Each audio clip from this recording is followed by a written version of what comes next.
Facebook ID কিংবা Facebook পেজের মধ্যে কোনো ধরনের প্রবলেম হলে এটা আপনারা কোথায় থেকে দেখবেন? দেখতে পাচ্ছেন এখানে আদার্স, তো সি এই ডিটেলস আপডেট আমরা এখানে ক্লিক করব। এখানে ক্লিক করার পর দেখতে পাচ্ছেন এলিট নামে একটি অপশান এবং এখানে আছে আদার্স। তো এখানে দেখতে পাচ্ছেন ফেনী শহীদ মিনার এত বছর দেখেছি। তো এই একটা ভিডিওর মধ্যে 31শে জানুয়ারি 2026-এ হ্যামিং ইস্যু এসেছে। তো আমরা এটার মধ্যে ক্লিক করব। এটার মধ্যে ক্লিক করার পর দেখতে পাচ্ছেন your video has been update to review your reels earning being claim by music right holder.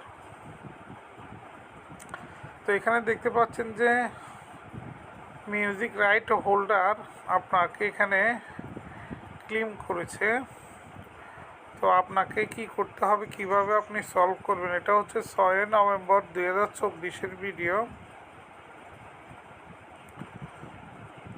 তো এখানে দেখতে পাচ্ছেন your reels earning being claim by music right holder to না request change to your video because the amount music delete the right will now claim your earning only claim the reels not affect your face rate to monetize.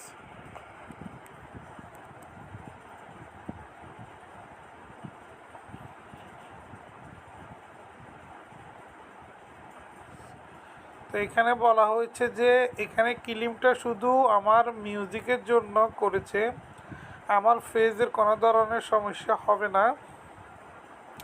তো 11 second থেকে 1 minute 29 second পর্যন্ত copyright music. তো এখানে হচ্ছে আপনার resolve issue এবং এখানে আছে অ্যাকসেপ্ট চেঞ্জ। তো আপনারা চাইলে কিন্তু এটা এখান থেকে দুইটা করতে পারেন। তা আমি কি করব, ভিডিওটা ডিলিট করে দিব। তো এখানে দেখতে পাচ্ছেন সাবমিট ডিসপুট। এটা যদি আপনার অরিজিনাল মিউজিক হয়ে থাকে তাহলে আপনি সাবমিটে ডিসপুট করতে পারবেন। আর যেহেতু আপনার অরিজিনাল মিউজিক না, তো আপনাকে